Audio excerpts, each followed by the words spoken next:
J'ai eu l'occasion d'interviewer Théo Pourchaire à Jeddah, en Arabie Saoudite. Une rencontre dans le paddock du circuit de Jeddah lors du prix de Formula I. Pour le contexte, Théo participait au volant de la Gen 3 Evo de Maserati à la FP0, une séance d'essai libre dédiée aux rookies. Et on a discuté de tout, comme bien sûr de la Formule 1 et de la façon dont ça s'est terminé avec l'Académie Sauber. Et est-ce qu'il rêve toujours, Théo, de venir en Formule 1?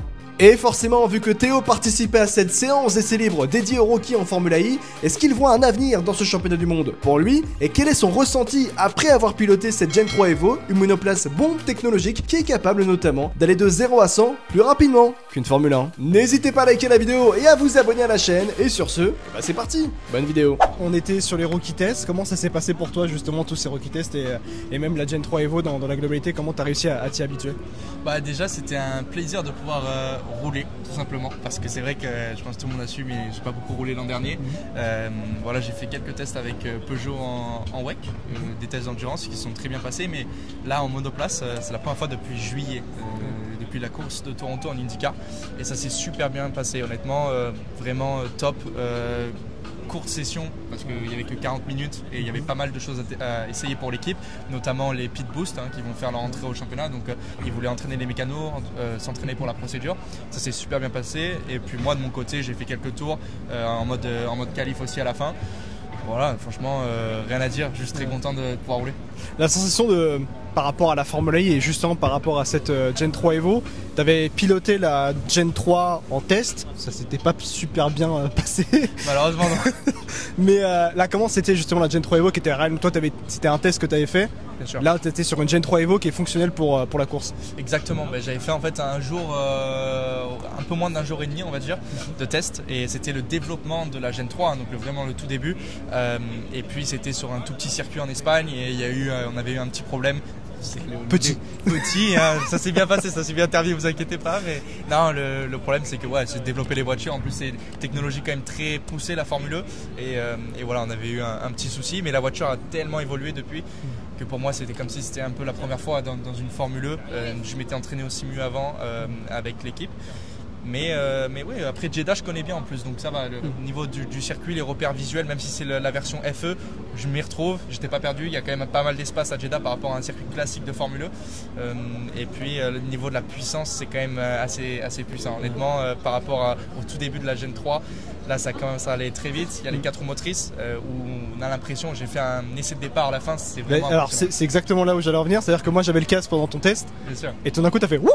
C'est ça, exactement. La puissance elle est vraiment impressionnante et même dure à contrôler, j'ai envie de dire. Ouais, honnêtement, en fait, quand on est en mode qualif, on a les 4 roues motrices. Donc, honnêtement, les 4 roues motrices, ça donne un grip supplémentaire énorme et une puissance et une accélération aussi incroyable. Donc, à contrôler, ça va. Je dirais que c'est même plus simple que moins de puissance et en 2 roues motrices. Et par contre, le départ, c'est incroyable. Le départ, la procédure est assez simple au final. Avec le 4 roues motrices, on peut rester à fond.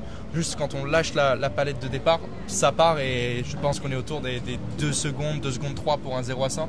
C'est vraiment impressionnant. Donc ça fait vraiment une sensation incroyable, parce que l'électrique par rapport au thermique, une F1, on sait tous que ça va très vite au départ, mais là on a la puissance qui vient vraiment d'un coup, et ça fait vraiment une différence. Justement, est-ce que c'est peut-être la voiture de course la plus aboutie que tu as pu avoir entre tes mains dans ta carrière, dans le sens où c'est une bombe technologique et en même temps c'est une puissance, comme tu l'as dit, c'est plus rapide à l'accélération de 0 à 100 qu'une Formule 1? Ouais, je pense que niveau technologie c'est ce qu'il y a de plus abouti, clairement.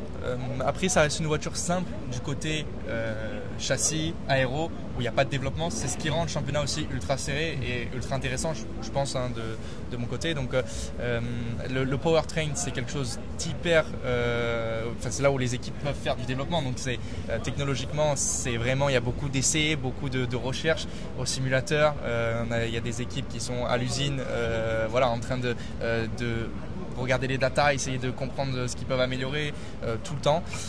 Mais bon, c'est un championnat très serré, les pilotes, il y a un niveau incroyable. Je pense que c'est ce qui rend aussi la Formule 1 hyper intéressant, et vraiment à chaque fois qu'on regarde des courses c'est ultra serré, et c'est vraiment cool. C'est ce qui t'a donné envie de faire ce test, justement peut-être avec Maserati ou avec une autre équipe, mais particulièrement avec Maserati, de faire ce test et s'essayer à cette Gen 3 Evo pour étudier peut-être l'avenir? Bien sûr, la Formule 1, je pense que c'est un des seuls championnats qui offre une opportunité pour devenir pilote professionnel, vraiment à un très haut niveau, hors F1 bien sûr. La Formule 1, ça reste la catégorie la plus mythique, ce que tout le monde regarde en premier bien sûr, mais là on est sur un championnat du monde avec des pilotes, parfois des anciens pilotes de F1 qui ont été très bons et peut-être qui n'ont pas eu plus d'opportunités pour se montrer. Je pense à Stoffel Van Dorn, hein, qui est un pilote exceptionnel mais qui est tombé au mauvais endroit, au mauvais moment avec McLaren. Exactement, je pense qu'il a tout gagné sur son passage Stoffel dans les catégories juniors. McLaren, ça s'est un peu mal passé, on ne sait jamais trop pourquoi, on n'est pas à 100% dans les équipes et un pilote comme ça, on voit en Formule 1, il a été champion, là il est avec Maserati, il fait... Voilà, ça dépend aussi bien sûr des équipes, du niveau de performance, mais il est là, il donne tout et il y a un niveau incroyable, surtout dans des voitures comme celle-là où les pilotes peuvent se donner à fond et on voit vraiment la différence entre les deux. Est-ce que tu t'identifies un petit peu à Stoffel Van Dorn? On sait que tu as été un peu dans une voie de garage avec le junior team de Sauber. Et aujourd'hui on va à Stoffel qui réussit en Formule 1, qui est champion du monde comme tu l'as dit. Est-ce que tu t'identifies un petit peu à lui? Et même j'ai envie de dire, est-ce que tu as un petit peu des regrets par rapport à comment ça s'est terminé avec Sauber? Je pense que honnêtement c'est sûr que c'est compliqué parce que honnêtement juste bien sûr en étant champion de Formule 2 qui est un titre qui me tient beaucoup à cœur, même si comme j'ai pu le dire plusieurs fois, j'ai pas été que champion de F2, j'ai pas juste gagné ce titre par hasard et je suis sorti de nulle part. J'ai fait beaucoup de bons résultats avant, j'ai montré que j'étais vite dans toutes les catégories, que je me battais pour le titre dans toutes les catégories mais ça s'est pas fait, c'est comme ça, le timing n'était pas idéal je pense et puis on m'a pas donné l'opportunité et bien sûr c'est dommage. Moi je regrette rien de mon côté, j'ai tout donné, j'ai pu faire des erreurs, malheureusement sans les erreurs peut-être que j'aurais pu être en F1, mais ça c'est l'apprentissage et personne ne fait zéro erreur, donc c'est comme ça. Après je suis très content d'être ici, on a vu qu'il y avait des opportunités qui se créent. La Formule 1 je fais pas une croix dessus, comme Nick a été champion en Formule 1, il allait en F1, il y a des opportunités comme ça, on peut pas, j'ai que 21 ans encore, donc c'est vrai que... C'est très jeune, mais c'est ça que je veux le dire, c'est que tu es extrêmement jeune et tu as conduit la Gen 3 Evo qui est une des formules les plus abouties, l'IndyCar, bien sûr. La Formule 1 en essai aussi, bien champion sûr. De F2, j'ai l'impression que les gens peut-être oublient beaucoup que tu n'as que 21 ans. C'est ça, exactement. Et même moi parfois, parce qu'au final je me dis, en fait là je suis un peu resté sur le côté, ça fait longtemps, mais j'ai que 21 ans et je pense que l'âge joue en ma faveur aussi. Donc c'est hyper important d'être patient même. Là je le dis comme ça, je suis assez relax, mais bien sûr j'ai pas du tout envie d'être patient dans le fond, j'ai envie que tout se passe bien et que j'ai mes opportunités et que je puisse faire ma carrière, mais faut être patient dans la vie, ça va tourner, ça va venir et puis non, je suis très content d'avoir pu rouler en Formule 2, ça peut m'ouvrir des opportunités.